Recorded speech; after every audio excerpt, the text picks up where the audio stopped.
Are you in the process of purchasing an investment property, but you're in a dilemma of whether to choose a fixed rate or variable rate?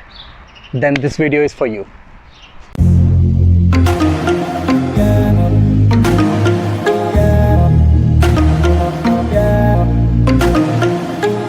Namaskar, Adab Arse, Vanakkam, Sat Shri Akal, good morning, good evening, what's up guys, this is Aditya. So, it's a beautiful evening. I'm sitting on my new deck. I love this place. I'm gonna post the new video about my new home tour in later videos, but in this video, as I said, if you are in a dilemma to choose between fixed rate or variable rate mortgage, then but I'm going to give you details. So before I get into that details, I am a resource that I always look after is a best website. It's a ton of knowledge regarding mortgage. You have to check it out. I don't get any commission or affiliated. It's a ratehub.ca. I don't even have any link in the description, so just you will see that on the screen. ratehub.ca. There you can find out what's the mortgage payment, what's the variable mortgage payment, what's the fixed mortgage payment, what's the penalty if you buy out your if you sell your property in 2 years or 3 years. You can find ton of information there, so check that out. But now let's get into what's the pros and cons for investor to have a fixed rate or variable rate. So first, let's start with the fixed rate. So fixed rate, the name itself says that fixed. So you have a fixed interest rate for a term. It could be 3 years or 5 years, it depends on what you choose, but your rate will be fixed for that certain amount. So the positive side of it is now your monthly payment, it's not going to change. You can have that peace of mind.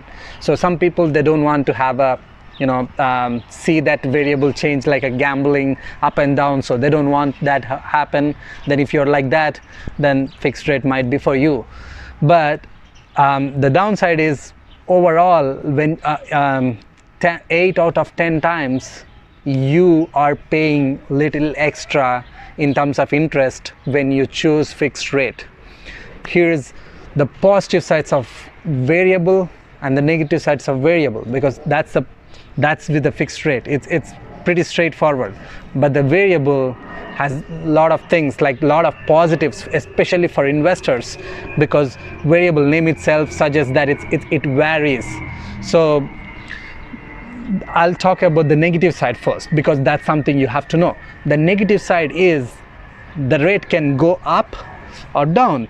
If you're buying right now, if your rate is like 2.5%, but after a month or 2 months, or it could go up to 3% or 4% or 5%, who knows what's the percentage. So that's the biggest downside, but I'll talk about how to mitigate that downside later on. But let's look at the positive sides. So the variable has a positive sides, like a lot of positive sides. First thing, as an investor, you don't know when you want to sell your property. You don't know, pretty much like you can sell it like after a year or 2 years or 3 years. Most likely your penalty when compared to fixed variable is less.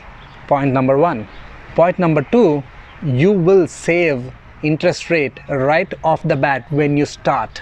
So what I mean by that, for example, fixed rate today, if you look at it, probably it is something like 2.85 or 2 for rental properties, maybe 3 or 3.05 for different lenders, has different rates. So let's say you start at 3. Now variable could be prime minus 1 or prime minus 0.85, or depends on lenders. There will be always some promotionals going on. Always check out on ratehub.ca. But let's take the best side. Most of the times you will get a prime minus 1. So if the prime is, I believe right now it's 3.45, so minus 1, which is your starting like 2.45, so almost 0.55 less than the fixed rate. So you're starting low, so that's where you're saving money. And if the rates goes down, like in last couple of months the rate went down, before that the rates went up. So the first case, if the rate went down, now you're saving even more money, your monthly payment reduced even lower because it's a variable. The downside, if the rate goes up, your monthly payment going up. But let's come back to investor side, what I discussed earlier. So now even if your rate goes up, just keep in mind you are buying for an investment property because you have an income coming in. Your interest rate, whatever you're paying, that's your tax deductible, so that's your expense. So you're kind of gambling a little bit here, that's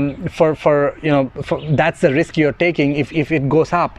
But if you are like, what, I just don't care, I don't want to have any, I don't even want to think about what's going on there, then the fixed rate might be for you. But if you're like a investor who buys and sells the property whenever the market turns good, you want to save money right off the bat and maybe sell it after a year or after 6 months, or in that way, like your monthly payments are lower, and your overall kind of even your penalty is lower when compared to fixed. So that side, like, mostly I would recommend, like 8 out of 10 times the variable is best for investor. But again, I'm not a mortgage agent or anything, this is just my opinion, because everyone have their own opinion, and this is, again, the 8 out of 10 times it's not my own decision. I read a lot of statistics when I was like buying my second rental property, because when you buy owner occupied, you will have CMHC, the interest rate is obviously lesser because you have CMHC. But when you're buying rental property, the interest rates are up. That's when, like, I started to dig more. Oh my god, it's up. Why the heck is up? Because it's a rental property, the risk is higher for the lender. So long story short, that's when I started to dig the statistics, like experts. You can go and read more blogs and stories, and you can even do a comparative analysis on ratehub.ca. They have like ton of information there, and that's what I have done. That's where I got this information from, and also a couple of other resources where you can see on RBC, I believe, where you have all the statistics, what was the interest rates like a few years ago, 10 years ago, 20 years ago. So always there is like a chat comparatively. Overall, in a period of 5 to 10 years, you will save money on variable, you will lose money on fixed rate. So investor, go for a variable. That's my suggestion. Again, my opinion, don't stick to it, just go research on RateHub. With that, thank you so much for checking out, sticking on the video till here. That means you're a really serious investor. And also, I would love to hear your opinion, what you think, because maybe my opinions might be wrong. So I want to hear other opinions as well. So please comment below, so let's learn from each other. With that, have a wonderful day, guys.